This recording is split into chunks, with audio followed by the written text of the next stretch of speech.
ಇನ್ನು ಸಿಎಂ ಸ್ಥಾನಕ್ಕೆ ಸಿದ್ದರಾಮಯ್ಯ ರಾಜೀನಾಮೆ ಸಲ್ಲಿಕೆ. ಸಿಎಂ ಸ್ಥಾನಕ್ಕೆ ಸಿದ್ದರಾಮಯ್ಯನವರು ರಾಜೀನಾಮೆಯನ್ನ ಸಲ್ಲಿಕೆ ಮಾಡಿದ್ದಾರೆ. ರಾಜ್ಯಪಾಲರ ವಿಶೇಷ ಕಾರ್ಯದರ್ಶಿಗೆ ರಾಜೀನಾಮೆಯನ್ನ ಸಲ್ಲಿಕೆ ಮಾಡಿದ್ದಾರೆ. ಇಂದು ರಾತ್ರಿ ಬೆಂಗಳೂರಿಗೆ ಆಗಮಿಸುವ ರಾಜ್ಯಪಾಲರು, ವಿಶೇಷ ವಿಮಾನದಲ್ಲಿ ಆಗಮಿಸಲಿರುವ ರಾಜ್ಯಪಾಲರು ರಾತ್ರಿ 7:30ಕ್ಕೆ ಬೆಂಗಳೂರಿಗೆ ಆಗಮಿಸುವಂತಹ ಗೆಹ್ಲೋಟ್. ನೋಡಿ, ಸಿಎಂ ಸ್ಥಾನಕ್ಕೆ ಈಗ ಸಿದ್ದರಾಮಯ್ಯ ರಾಜೀನಾಮೆಯನ್ನ ಸಲ್ಲಿಕೆ ಮಾಡಿರುವುದು.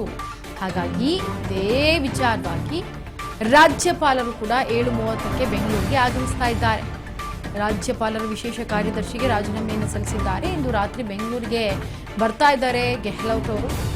ಯಾಕಂತಂದ್ರೆ ರಾಜೀನಾಮೆ ನಾನು ಕೊಡ್ತೇನೆ ಅಂತ ಹೇಳುವಂತಹ ಸಂದರ್ಭದಲ್ಲಿ ರಾಜ್ಯಪಾಲರು ಅಲ್ಲಿ ಇರಲಿಲ್ಲ. ಹಾಗಾಗಿ ಈಗ ಬೆಂಗಳೂರಿಗೆ ಬರ್ತಾ ಇದ್ದಾರೆ ರಾಜ್ಯಪಾಲರು.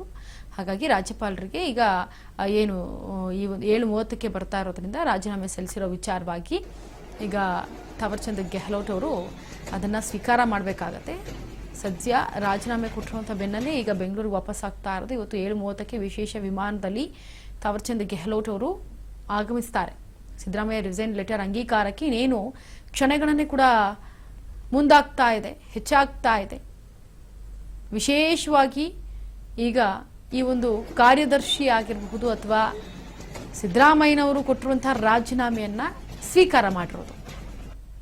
ಸದ್ಯ ರಾಜೀನಾಮೆ ಬೆನ್ನಲ್ಲೇ ಈಗ ಬೆಂಗಳೂರಿಗೆ ರಾಜ್ಯಪಾಲರು ಬರ್ತಾ ಇರೋದು. ಇವತ್ತು ರಾತ್ರಿ 7:30ಕ್ಕೆ ವಿಶೇಷವಾದಂತಹ ವಿಮಾನದಲ್ಲಿ ಲ್ಯಾಂಡ್ ಆಗ್ತಾರೆ ಥಾವರ್ಚಂದ್ ಗೆಹ್ಲೋಟ್ ಅವರು. ಸದ್ಯ ಈಗ ಸಿದ್ದರಾಮಯ್ಯನವರು ಯಾವ ಕಾರಣಕ್ಕೆ ರಾಜೀನಾಮೆಯನ್ನ ಕೊಟ್ಟರು, ಏನು ಕೊಟ್ಟರು, ಯಾಕಂದ್ರೆ ರಾಜೀನಾಮೆ ಕೊಟ್ಟ ಬೆನ್ನಲ್ಲೇ ಒಂದಷ್ಟು ಹೇಳಿಕೆಗಳನ್ನು ಕೊಟ್ಟರು, ಒಂದಷ್ಟು ಬಾಂಬ್ಗಳನ್ನು ಕೂಡ ಸಿಡಿಸಿದ್ರು.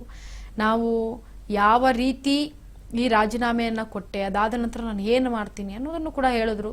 ಸದ್ಯ ಯಾರು ಈ ಒಂದು ಹೈಕಮಾಂಡ್ ಮತ್ತೆ CLP ಈ ಎರಡು ಏನ್ ನಿರ್ಧಾರವನ್ನ ತೆಗೆದುಕೊಳ್ಳುತ್ತೆ ಅಂತಂದ್ರೆ, ಯಾರು CM ಆಗಬೇಕು ರಾಜ್ಯಕ್ಕೆ ಅಂತ ಹೈಕಮಾಂಡ್ ಮತ್ತೆ CLP ನಿರ್ಧಾರವನ್ನ ತೆಗೆದುಕೊಳ್ತಾರೆ, ಅವರೇ ಈ ರಾಜ್ಯದ CM ಆಗ್ತಾರೆ ಅಂತ ಕೂಡ ಒಂದಷ್ಟು ಮಾಹಿತಿಯನ್ನು ಹೇಳಿದ್ದಾರೆ ಸಿದ್ದರಾಮಯ್ಯನವರು. ಈಗ ಸಿದ್ದರಾಮಯ್ಯನವ್ರನ್ನು ಕೂಡ ಭೇಟಿ ಆಗೋದಕ್ಕೆ ಒಂದಷ್ಟು ಜನ ಬೆಂಬಲಿಗರು ಬಂದ್ರು, ಆಪ್ತರು ಬಂದ್ರು, ಕಣ್ಣೀರನ್ನ ಹಾಕಿದ್ರು. ಸಂತೋಷ್ ಲಾಡ್ ಆಗಿರ್ಬೋದು, ಕಾರ್ನಲ್ಲೇ ಕೂತು ಕಣ್ಣೀರು ಹಾಕ್ಬಿಟ್ರು ಅವರು. ಸೊ ಬಹಳಷ್ಟು ನೊಂದ್ಕೊಂಡಿದ್ದಾರೆ. ಸಿಎಂ ಸಿದ್ದರಾಮಯ್ಯನವರು ರಾಜೀನಾಮೆ ಕೊಡ್ತಾ ಇದ್ದಾರಪ್ಪ ಮುಖ್ಯಮಂತ್ರಿ ಸ್ಥಾನಕ್ಕೆ ಅಂತ ಹೇಳಿ ಒಂದಷ್ಟು ಬೆಂಬಲಿಗರು ಕೂಡ ಕಣ್ಣೀರನ್ನ ಹಾಕಿದ್ರು. ಅಲ್ಲಿ ನೆರೆದಿದ್ದಂತಹ ಅಭಿಮಾನಿಗಳು ಕೂಡ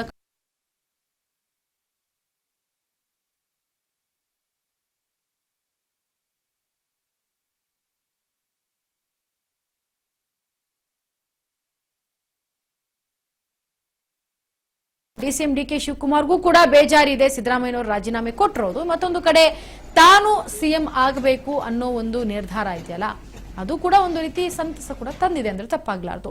ಇತ್ತ DCMಗೆ ಬೇಜಾರು ಕೂಡ ಇದೆ, ಸಂತಸ ಕೂಡ ಇದೆ. ಯಾಕಂದ್ರೆ ತಮ್ಮ ಸ್ಥಾನವನ್ನ ಬಿಟ್ಟುಕೊಟ್ಟಿರುವಂತಹ ಸ್ಥಾನ ಅನ್ನೋದಕ್ಕಿಂತ ತಮ್ಮ ಜವಾಬ್ದಾರಿಯನ್ನ ಉಪಮುಖ್ಯಮಂತ್ರಿಗಳಾಗಿರುವಂತಹ DKಶಿ ಅವರಿಗೆ ಕೊಡ್ತಾ ಇರುವಂತದ್ದು, ಅದು ಎಲ್ಲೋ ಒಂದು ರೀತಿ ಪಟ್ಟ ತ್ಯಾಗವನ್ನ ಮಾಡಿರೋದು.